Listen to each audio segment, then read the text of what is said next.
बिस्मिल्लाहिर्रहमानिर्रहीम। अस्सलाम वालेकुम। माई सेल्फ एडवोकेट मियाँ सादिया वास्तेव का। आज हम बात करेंगे कि जो किराया नामा है, मुआहदा किरायादारी है, उसमें कौन सी मालूमात दर्ज होती हैं, कंटेंट्स ऑफ टेनेंसी एग्रीमेंट क्या है।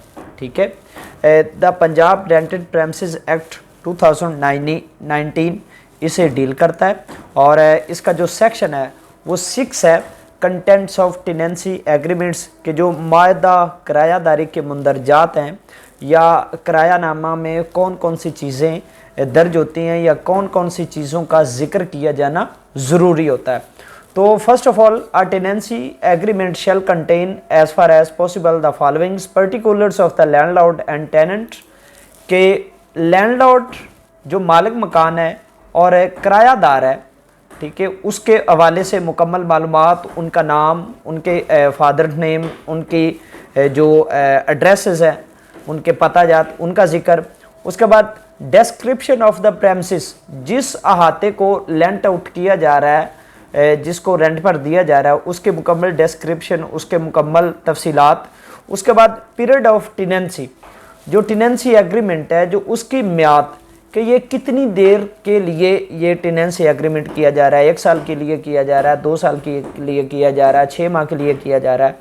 उसके बाद रेट ऑफ रेंट, जो किराया है उसका तयन, कि किराया कितना होना चाहिए उसका तयन वो जिक्र किया जाता है। रेट ऑफ इन्हांसमेंट, वो मंथली या सालाना तौर पर किस हिसाब से किराया बढ़ेगा, वो 10% बढ़ेगा, 2% बढ़ेगा, 20% बढ़ेगा किराया, उस हवाले से।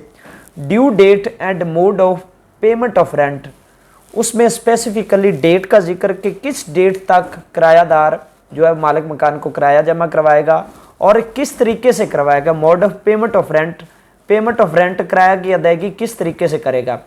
Particulars of bank accounts of the landlord if the rent is to be paid through a bank, अगर बैंक के जरिए किराया जमा करवाया जाना हो तो फिर जो मालिक मकान है उसके बैंक अकाउंट के मुकम्मल तफसीलात। The purpose for which the premises is let out, उस मकसद का भी जिक्र करना ज़रूरी है जिस मकसद के लिए जो किराया वाली जगह वो किराया पर ली जा रही है। उसके बाद amount of advance payment security और पगड़ी अफैनी, जो एडवांस पेमेंट जो पगड़ी के तौर पर ली जा रही है, एडवांस पेमेंट सिक्योरिटी के तौर पर ली जा रही है, उसका जिक्र करना ज़रूरी होता है।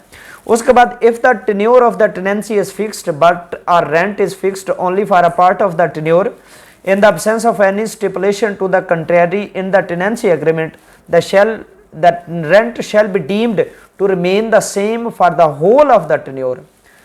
अगर किरायादारी की मुद्दत मुकर्रर है लेकिन जो किराया है इस मुद्दत के सिर्फ किसी हिस्से के लिए मुकर्रर किया गया, यानी कि जो किराया वो सिर्फ एक हिस्से के लिए मुकर्रर किया गया, तो जो मुआहदा किरायादारी में उसके बरक्स जितनी भी शर्तें हों उनकी गैर मौजूदगी के तौर पर वो मुकम्मल किराया ही समझा जाएगा। लेकिन फ़र्ज़ करें अगर किराया जो है वो किरायानामा 2 साल के लिए किया गया और किराया सिर्फ 1 साल का बताया गया, तो वो अगला साल भी उसी किराए में ही जम हो जाएगा। ठीक है, तो ये था हमारा contents of agreement, tenancy agreement, जो कि पंजाब रेंटेड प्रेमिसेस एक्ट 2019 में जिसका जिक्र है। इंशाल्लाह किस नेक्स्ट वीडियो में आपके साथ मुलाकात होगी, तब तक के लिए अल्लाह हाफिज़।